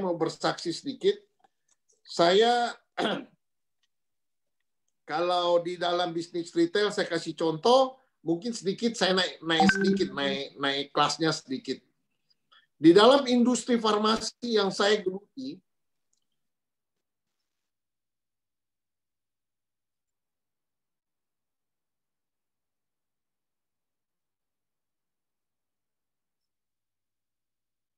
tentu saya akan berhadapan tentu saya berhadapan dengan pabrik-pabrik atau industri-industri yang sudah established, yang sudah ada jauh sebelumnya, seperti Sambe Pharma, Kalbe Pharma, Interbat, LAPI, dan lain sebagainya. Nah, yang seperti tadi yang saya katakan, tentu kita akan melihat kekuatan kita, kelemahan kita, keuntungan kita, dan lain sebagainya. Saya praktekin, dan singkat cerita, saya masuk di dalam proyek mereka juga gitu loh. Tapi dengan beberapa dasar-dasar yang saya sebut seperti tadi, maka saya salah satu produk antibiotik saya menjadi market leader untuk di Indonesia. Nah, ini yang saya bilang. Jadi kalau saya suka berbicara ke anak saya bilang bahwa visi kita itu mesti baik. Kalau visi kita baik, pasti memuliakan Tuhan. Pasti menyenangkan Tuhan. Dan kalau kita punya visi baik, pasti memberkati sesama. Nah, dari dasar-dasar ini, saya yakini banget bahwa apa yang kita lakukan atau di dalam apa yang company saya lakukan, pasti Tuhan menyertai. Dan kalau Tuhan menyertai, pasti Tuhan memberkati. Dan dia jadikan saya menjadi salah satu orang yang diangkat. Makanya terakhir ini saya mendapatkan lisensi daripada produk COVID. Membantu untuk meningkatkan tingkat kesembuhan. Yang itu namanya Remdesivir. Nah, kami yang masukin, company saya yang masukin. Nah, salah satunya yang marketingin adalah Kalbe Pharma dengan Parit Padang, Soho. Jadi inilah yang saya bilang bahwa semua apa yang kita lakukan benar, Pak Ali bilang bahwa kita harus berharap, kita harus andalkan Tuhan. Nah, kalau kita sudah lakukan itu dan perusahaan kita atau usaha kita memuliakan nama Tuhan, menyenangkan Tuhan, pasti company kita diberkati. Dan saya kira malam hari ini saya berdoa di DKI 4 dan RVP 5, kiranya kita semua diberkati Tuhan lewat apapun yang kita kerjakan. Karena semua kerinduan kita, apakah usaha pribadi kita, usaha company kita, semua menyenangkan hati Tuhan, memberkati sesama kita. Tuhan Yesus memberkati kita semua. Amin. Ya, terima kasih Pak Dali, terima kasih. Luar biasa sekali ya. Hari ini kita bisa mendapatkan banyak sekali kesaksian dan juga ilmu-ilmu yang luar biasa sekali di dalam kita bisa menjalankan bisnis ini. Ya, saya buka untuk forum Q&A. Silakan teman-teman, mungkin ada yang mengajukan pertanyaan. Silakan, bisa tulis di chat, nanti saya bacakan, atau silakan juga kalau mau langsung, silakan. Boleh juga bertanya, pertanyaan itu ditujukan kepada pembicara ataupun saksi, silakan.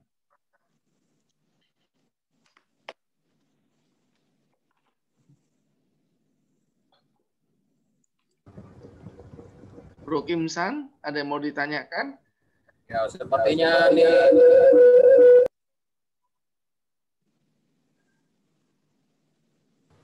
nah, kesaksian yang luar biasa, dengan firman yang luar biasa nih, jadi pada bingung mungkin bertanyanya nih, Pak. Bertanyanya jangan sulit-sulit, Pak. Kalau sulit-sulit kasih Pak Ali aja sama Pak Hendra. Boleh, Pak. Nanti dibagi 3 aja, Pak. Satu pertanyaan ya, Pak. Kalau saya mungkin saya tanyakan dulu ya, Pak. Boleh ya? Boleh. Oh, boleh, Pak. Silakan, Pak Dali. Ke Pak Dali. Pak Dali kan mengimpor salah satu obat COVID yaitu Remdesivir ya, Pak ya? Remdesivir. Remdesivir, ya itu agak nama obat yang memang tidak gampang disebutkan. Remdesivir. Nah, bagaimana dengan vaksin, Pak? Apakah termasuk juga yang akan diimpor, Pak? saya berdoa mudah-mudahan pabrik saya itu mendapat lisensi.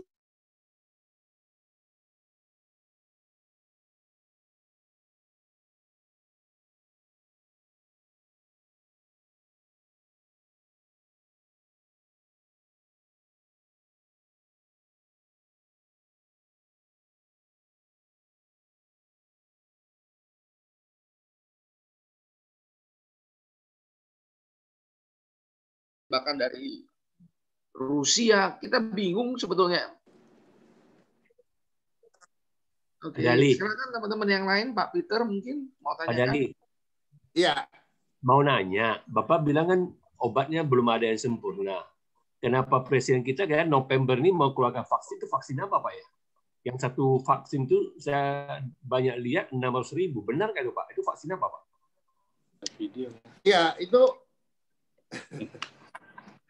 jadi kalau obat itu pasti punya proses kan, tapi mungkin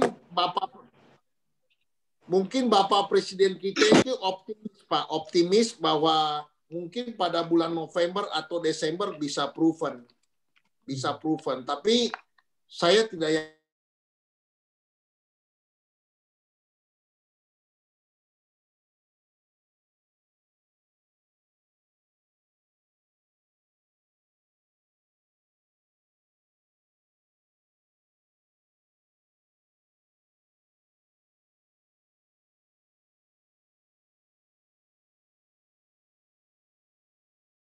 Diberkati oleh firman Tuhan.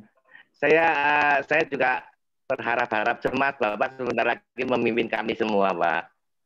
Ya, tentunya apa yang ada, kira-kira virus apa supaya nanti ketika Bapak memimpin, vaksin apa supaya ini bertumbuh semua, Pak. FGB semakin dahsyat, Pak. Vaksinnya apa, Pak? Terima kasih, Pak Dali. Kenapa nggak begitu jelas? Apa Pak Daud? Oh, kurang jelas ya Pak ya. Kurang jelas ya. Yeah. Jadi sebentar lagi kan Bapak memimpin kami FGB MFI yang ada di Indonesia. Iya. Bapak menggantikan Pak Ardian Kristanto. Tentunya Bapak ada dalam pikiran Bapak kan sudah ada vaksinnya untuk pertumbuhan FGB MFI tahun 2020 sampai 2026. Kira-kira vaksinnya seperti apa, Pak? Terima kasih Pak Daud. Tapi ya, ingat Pak Daud bahwa Pak Ardian itu masih nasional presiden kita. Jadi saya nanti setelah tanggal 31 Oktober, kalau Tuhan berkenan, saya dikukuhkan. Itulah saya akan memberikan speech pidato saya, dan mungkin dalam situ ada beberapa hal yang saya beritahu. Untuk saat ini saya belum bisa ngomong karena nasional presiden kita masih Pak Ardian. Makasih Pak Daud. Oh ya. Terima kasih Pak Dali, terima kasih Pak. Ya, sukses Pak. Silakan Pak Suherman dulu, Kak. Silakan Pak Suherman. Di unmute dulu Pak, di unmute dulu. Ya, selamat malam Pak Dali. Malam Pak Suherman. Terima kasih buat terima kasih Pak Dali udah berkenan Tuhan menggerakkan hati Bapak untuk memberikan pelayanan di FVP 5. Kami sangat bersukacita Pak. Pak, saya mau bertanya. Juga Pak. Saya mau bertanya, tidak kan kepilauan Pak Dali dalam memimpin bisnis ini, saya menilai luar biasa di tengah-tengah pandemi ini. Justru ada hal-hal yang lolos menjadi produk primadona, saya dengar tadi, dan juga kemungkinan bisa dapatkan kue vaksin itu luar biasa Pak. Dan saya justru saya percaya ini pengalaman tidak datang sendiri. Nah, karena judul malam hari ini kita adalah practical strategy in business community, maka saya maksudnya tuh pernah enggak Bapak pengalamannya strategi yang Bapak ambil yang praktis punya, ternyata waktu diambil strategi itu nggak jalan Pak. Nah, waktu nggak jalan itu bagaimana Pak Dali mengantisipasinya gitu loh. supaya bisa cepat teratasi gitu loh maksud saya. Dalam Iya. sebuah kegiatan bisnis supaya refleksnya bisa berjalan dengan baik dan situasi yang berbahaya itu bisa dilewati gitu loh. Pak Dali. Silakan Pak Dali, kami membutuhkan penjelasan dan pengarahan. Terima kasih Pak Suherman. Ini sekali lagi saya bilang kalau kasih pertanyaan jangan susah-susah untuk saya. Iya, pasti kalau saya sendiri banyak kali mengalami hal yang umpamanya kurang berhasil atau gagal atau apa gitu-gitu. Tapi ya sekali lagi saya katakan bahwa kita kan selalu ada evaluasi kan.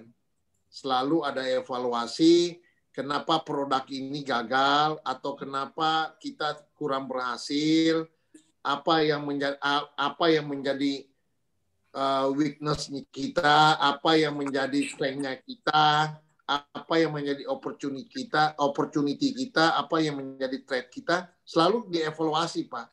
Dan makanya perlu tim sama orang-orang itu yang tepat. Karena kalau ada tim dan orang-orang itu yang tepat, biasanya jauh lebih mudah. Dan kita tentu pasti yang saya katakan tadi, kita selalu berdoa bahwa di dalam semua pergumulan kita, baik berhasil maupun enggak, selalu kita taruh pengharapan kita itu kepada Tuhan aja. Dan saya banyak punya pengalaman bahwa kita jalan sama Tuhan tidak pernah dikecewakan. Walaupun umpamanya produk kita 10 belum tentu bisa berhasil 6 gitu loh. Tapi selalu yang terbaik yang dikasih Tuhan. Ya, itu Pak Suherman. Ya, terima kasih Pak. Terima kasih Pak Dali sudah memberikan jawaban pada kami semua. Thank you Pak. Tuhan memberkati Pak. Sama-sama Pak. Oke. Ya, ini pertanyaan terakhir mau kita ajukan untuk Pak Dali. Apa ya Pak Dali? Sebentar, saya bacakan.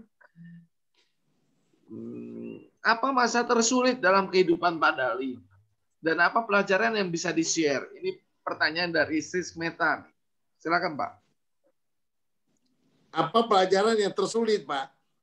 Apa masa tersulit dalam kehidupan Bapak? Dan apa pelajaran yang bisa di-share? Iya. Masa tersulit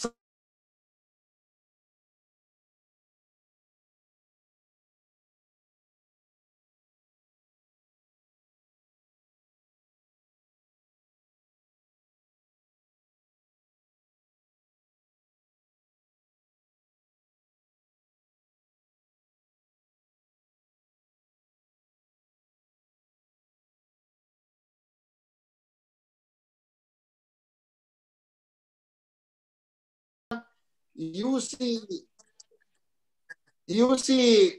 sok-sokan atau umpamanya bahasa gaulnya gitu ya, you see belagu-belagu udah baik-baik pindah agama gitu loh ya. Tapi ya saya bilang bahwa saya percaya keselamatan itu hanya ada di dalam Tuhan Yesus, dan saya percaya juga bahwa Tuhan saya adalah Tuhan yang baik, pasti Dia berikan yang terbaik buat saya.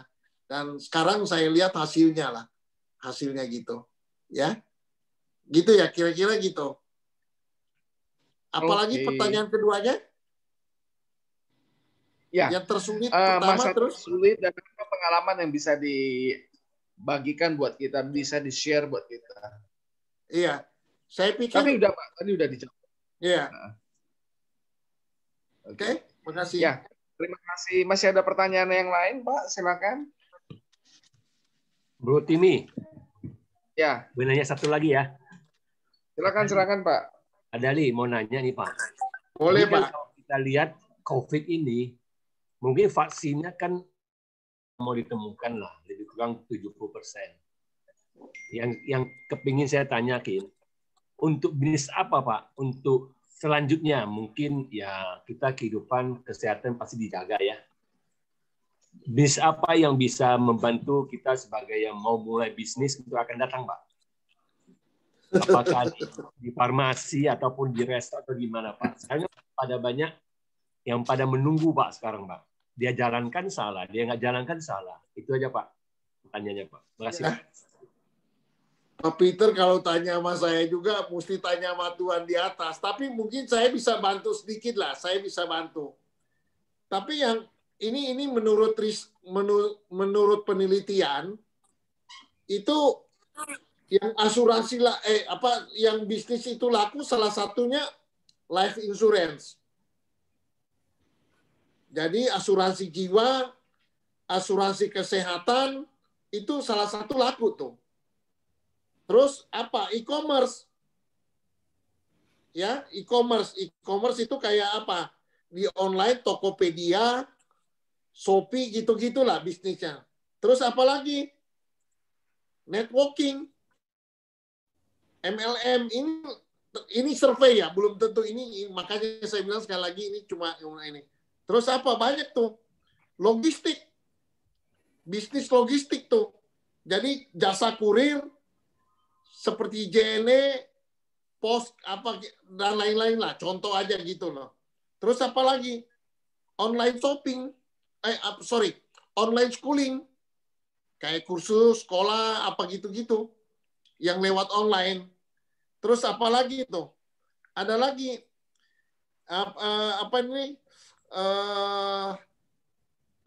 telemedicine. Ya. Telemedicine itu kayak apa? Halodoc gitu. Jadi itu pasti ya kebetulan saya ada join dengan Halodoc. Itu kita punya sales, itu salesnya Halodoc itu naik 600%. Jadi dengan adanya pandemi COVID-19 itu naik tuh Halodoc punya sales. Jadi saya tahu, jadi maksudnya saya dapat informasi lah. Saya dapat informasi. Jadi medical equipment itu, tapi ini sekali lagi saya bilang ini kan cuma survei aja ya. Tentu pasti. Jadi kira-kira gitu Pak Peter. Tapi ya tentu mungkin banyak lagi yang saya nggak tahu kan. Ini kan cuma survei aja. Ya Pak Peter gitu ya. Terima kasih Pak Dali ya. Terima kasih Pak. Oke, silakan barangkali atau cukup mungkin Q&A-nya. Kayaknya sudah cukup ya Pak Timi, banyak. Ya, baik. Oke. Nah, saya akan bacakan beberapa pengumuman ya. Silakan mungkin bisa ditayangkan slide-nya.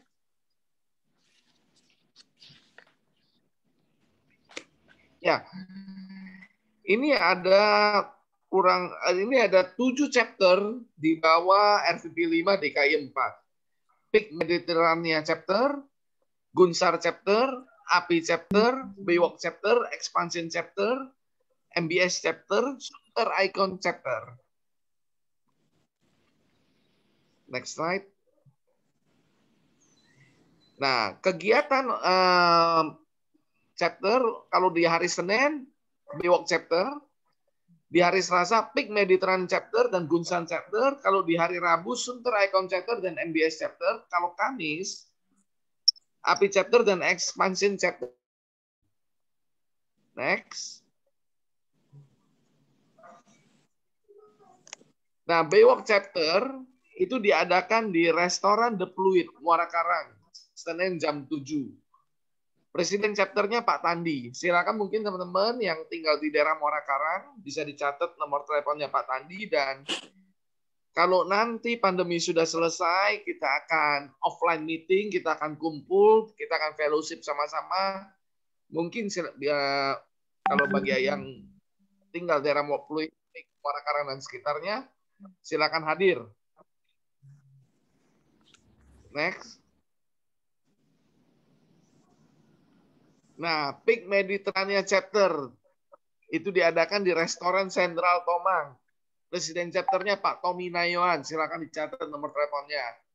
Nah, kalau kita fellowship, biasanya kita akan menikmati hidangan dan juga kita akan sama-sama mendengarkan firman dan kesaksian, saling membangun dengan yang lain. Nah, kalau kita lihat di meja makan ini luar biasa ya. Mungkin kalau belum makan lapar juga ini. Ya, silakan next. Enak banget. Kenangan kalau udah PSBB transisi boleh ya Pak ya. Gunsar, ya Presiden chapternya Pak Hantisen Lim di Hotel 88 Mangga Besar Raya. Setiap hari Selasa jam 7. Nah, ini ada lagi Sunter Icon chapter di Sunter Food Market. Nah, ini kalau bagi yang suka jajan, suka pilih-pilih makanan, di Sunter Icon ini bebas memilih. Makanannya banyak sekali. Nah, hari Rabu jam 7 malam, Presiden chapternya Pak Robi Kumala. Silakan dicatat nomor teleponnya, Pak. Bagi yang tinggal di daerah Sunter, silakan berfellowship. Next. Nah, MBS chapter diadakan di Rasane Seafood di Gading Serpong, Tangerang, Rabu jam 7. Nah, silakan dicatat nomor teleponnya Pak Pong.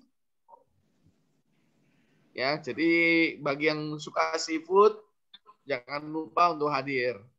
Nah, API chapter di New Santau, PC-nya Pak Agung, ya, restoran New Santau, Kamis jam 7. Ya. Kemudian expansion chapter, ya, di restoran The Pluit lagi, Kamis jam 7, saya sendiri sebagai Presiden chapter. Silakan teman-teman, kalau nanti ada waktu, bisa berfellowship bersama-sama di beberapa tempat yang berdekatan dengan tempat tinggal Anda. Ya, pengumuman selanjutnya adalah mengenai doa pagi. Kita adakan doa pagi setiap hari Minggu jam 6 via Zoom. Ya, silakan teman-teman, mungkin nanti bisa juga untuk bergabung. Nanti kita akan sharing Zoom meeting ID-nya, kita akan bagikan. Nah, oke, bagi teman-teman yang membutuhkan dukungan doa, silakan ditulis. Nanti kita akan bawakan dalam doa kita. Oke. Kemudian untuk kegiatan chapter meeting Baywalk dan API chapter, mungkin host bisa ada pengumuman yang bisa ditayangkan. Chapter meeting Medit dan Gunsar. Oke, next, nanti kita lanjutkan. Nah, kita tiba pada akhir acara. Nah, untuk penutup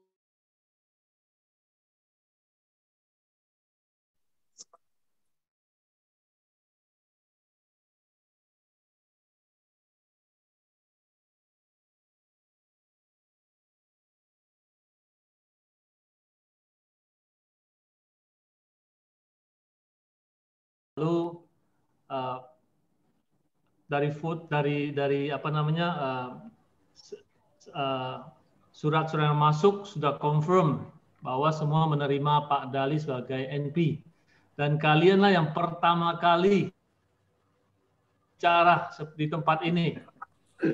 Waktu Pak Dali tanya saya diundang sama Suherman, kan? Oh iya, saya tanya, oh, terus gimana? Saya dikasih tema. Waduh, saya lebih kaget lagi. Kita minta NP, dikasih tema lagi. Biasanya NP yang bicara, NP kasih tema. Kalian ini benar-benar sampai saya bilang, ini grup banyak anak muda hebat-hebat nih. Saya lihat Pak Dali sudah agak tenang, baru saya bilang, saya ada di grup ini.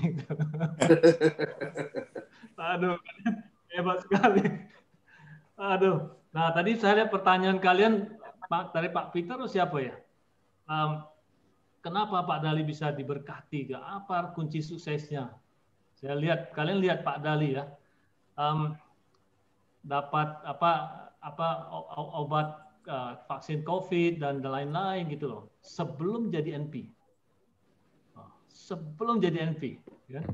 Kalian kalau mau sukses, ya kan, berdoa supaya diberikan kesempatan jadi NP ke depan. Pasti. Karena Amin. Karena di pelayanan ini, Tuhan kalau kasih beban besar, pasti Tuhan siapkan berkat besar. Amin. Amin. Siapapun kita, kalau Tuhan kasih kita beban besar, Tuhan pastikan kita disiapkan sesuatu untuk mengcover dan mengcover gitu. Ada tadi Pak Hendra dan Pak Ali luar biasa kesaksian, dua-duanya bicara hutang, dua-duanya bicara hutang. Saya pernah ketemu dua orang, saudara. Pernah ketemu dua orang. Satu, dia bilang ke saya, Rudy, kalau saya punya utang, saya stres berat. Saya mau cepat-cepat lunasi.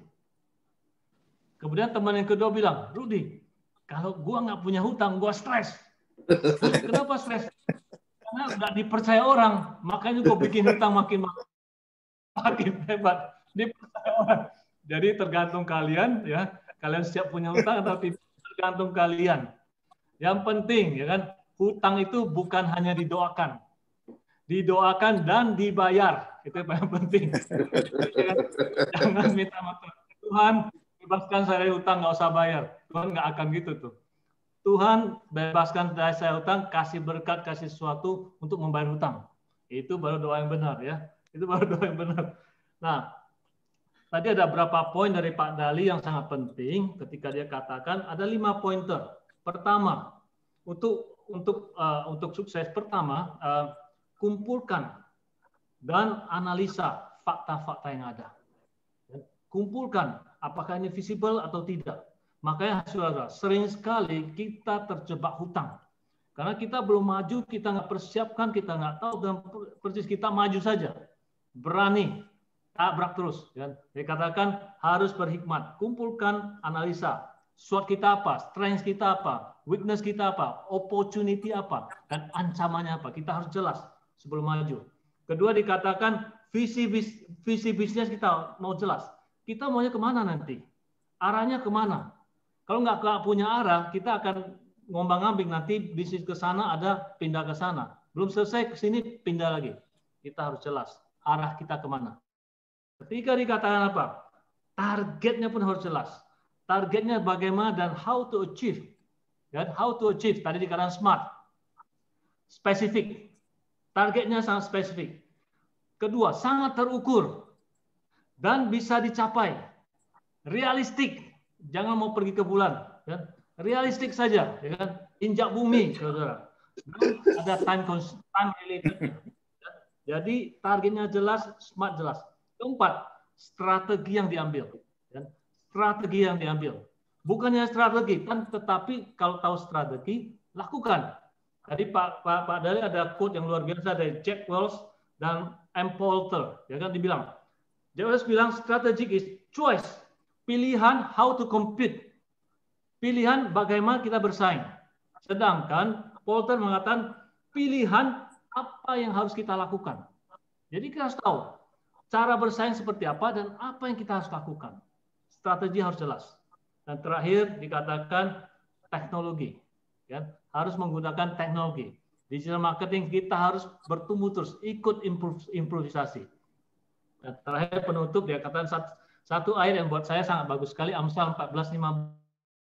Orang yang tidak pengalaman melihat perkataan, tetapi orang yang berpengalaman melihat langkah-langkah.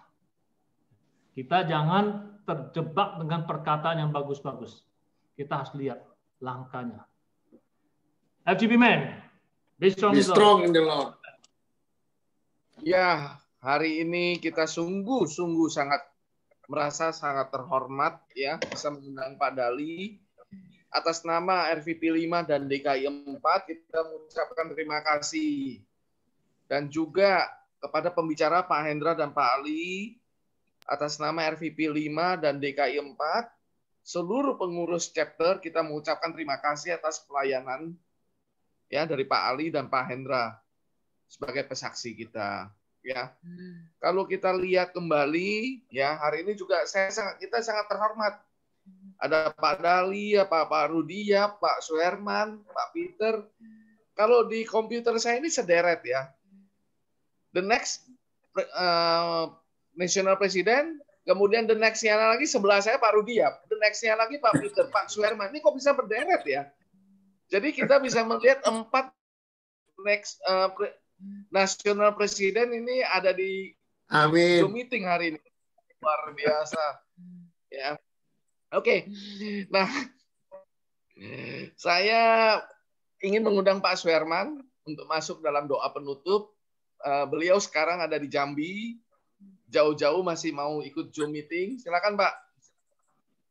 Ya, mari kita berdoa karena Tuhan sudah memberkati kita dengan Pak Dali dan rekan-rekan semua, Pak Ali dan juga Pak Hendra dan semua tim bekerja dengan baik. Pak Rudiap juga hadir. Mari kita tunduk dalam doa kepada Tuhan.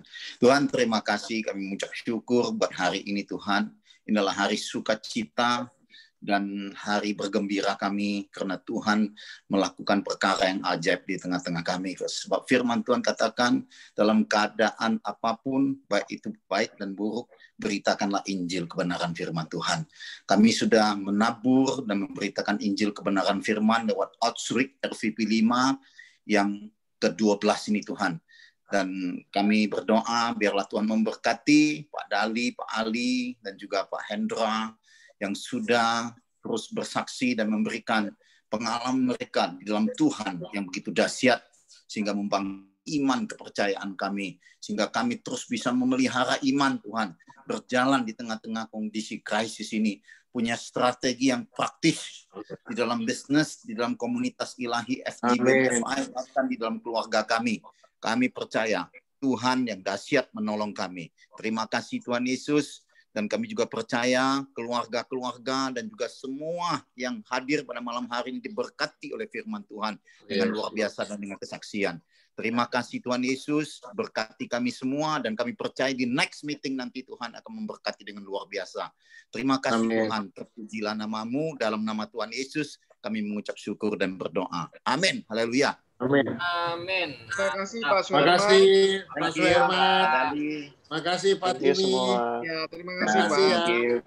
Terima kasih semua. Thank you Pak Rudi. Ruth, thank you Ruth. Sebelum